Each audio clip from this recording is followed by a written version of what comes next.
श्रीमद् भागवत गीता सार कथा। इस भागवत गीता सार कथा में सुख दुख का वर्णन किया गया है।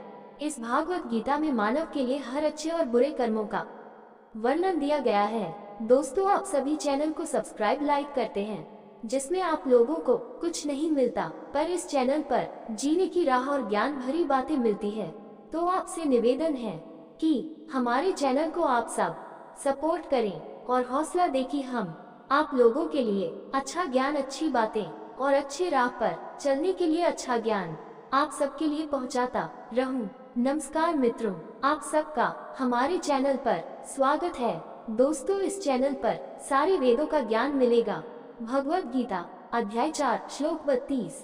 एवं बहुविधा यज्ञा वित्ता ब्राह्मणो मुखे कर्मजान विद्धि तान सर्वाने ज्ञात्वा विमोक्ष्यसे। एवं बहुविधा यज्ञ वित्ता ब्राह्मणों मुख्य कर्मजन विद्धि ता सर्वान एवं ज्ञात्वा विमोक्ष्यसे। एवं इस प्रकार बहुविधा नाना प्रकार के यज्ञ वित्त वर्णित किए गए हैं। ब्राह्मण वेदों के मुख्य मुख से कर्म जान कर्मों से उत्पन्न विद्धि जानो तान उन्हें सर्वान सबको एवं इस प्रकार ज्ञात्वा जानकर विमोक्ष्य से तू मुक्त हो जाएगा। एवं बहुविधा यज्ञ वित्ता ब्राह्मणों मुख्य कर्मजन विद्धि तम सर्वान एवं ज्ञात्वा विमोक्ष्य से। अनुवाद। वेदों में इन सभी प्रकार के यज्ञों का वर्णन किया गया है। इन्हें विभिन्न प्रकार के कर्मों से उत्पन्न जान, ये ज्ञान भवबंधन की गांठों को काट देता है। वेदों की एक सुंदर विशेषता यह है कि वे मानव स्वभाव की विविधता को पहचानते हैं और उसकी पूर्ति करते हैं। इस प्रकार विभिन्न प्रकार के कर्ता धर्ताओं के लिए विभिन्न प्रकार के यज्ञों का वर्णन किया गया है। उनमें एक बात समान है कि उन्हें भगवान को अर्पण के रूप में भक्तिपूर्वक किया जाना चाहिए। इस समझ के साथ व्यक्ति वेदों में दिए गए विविध निर्देशों से भ्रमित नहीं होता है और अपनी प्रकृति के अनुकूल विशेष यज्ञ करके व्यक्ति भौतिक बंधन से मुक्त हो सकता। भगवत गीता अध्याय 4 श्लोक 33। श्रेयान् द्रव्यमयद्यज्ञानयज्ञ परन्तप सर्वं कर्माखिलं पार्थ ज्ञाने परिसमाप्यते। श्रेयान् द्रव्यमयाद्यज्ञानयज्ञ परन्तप सर्वं कर्माखिलं पार्थ ज्ञाने परिसमाप्यते। श्रेयान् श्रेष्ठ द्रव्यमयात भौतिक संपत्तियों से यज्ञात यज्ञ से भी ज्ञान यज्ञ ज्ञान पूर्वक किया गया यज्ञ परंतप शत्रुओं को दबाने वाले अर्जुन सर्वम सब कर्म कार्य अखिलम सब पार्थ पृथापुत्र अर्जुन ज्ञाने ज्ञान में परिसमाप्यते परिणति करते हैं।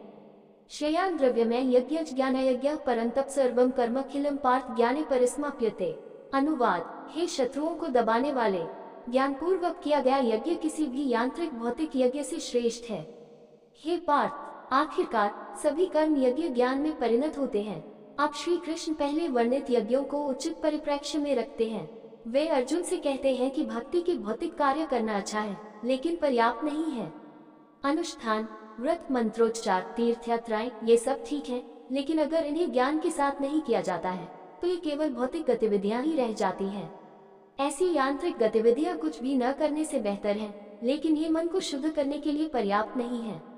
बहुत से लोग भगवान का नाम माला से जपते हैं, शास्त्रों का पाठ करते हैं, पवित्र स्थानों पर जाते हैं और पूजा पाठ करते हैं, इस विश्वास के साथ कि भौतिक कर्म ही उन्हें भौतिक बंधन से मुक्ति दिलाने के लिए पर्याप्त है। हालांकि संत कबीर इस विचार को बहुत ही स्पष्ट रूप से खारिज करते हैं। माला फेरता युग फेरा, फेरा न मन का फेर, कर का मन का दारी के, मन का फेर। V27। हे साधक, तुम अनेक युगों से जप की माला फेरते आ रहे हो, किंतु मन की शरारतें समाप्त नहीं हुई हैं। अब उन मालाओं को नीचे रख दो और मन की माला फेरो। जगत गुरु श्री कृपालु जी महाराज कहते हैं, बंधन और मोक्ष का कारण मन ही बाखायाते कौनियो भक्ति करु मन ते हरिध्यान। भक्ति शतक श्लोक 19-28। बंधन और मोक्ष का कारण मन ही है। आप जो भी भक्ति करें, अपने मन को भगवान के ध्यान में लगाएं। ज्ञान के संवर्धन से भक्ति भावनाएं पोषित होती हैं। उदाहरण के लिए मान लीजिए कि आपका जन्मदिन है और लोग आकर आपको उपहार दे रहे हैं। कोई व्यक्ति आता है और आपको एक फटा हुआ थैला देता है।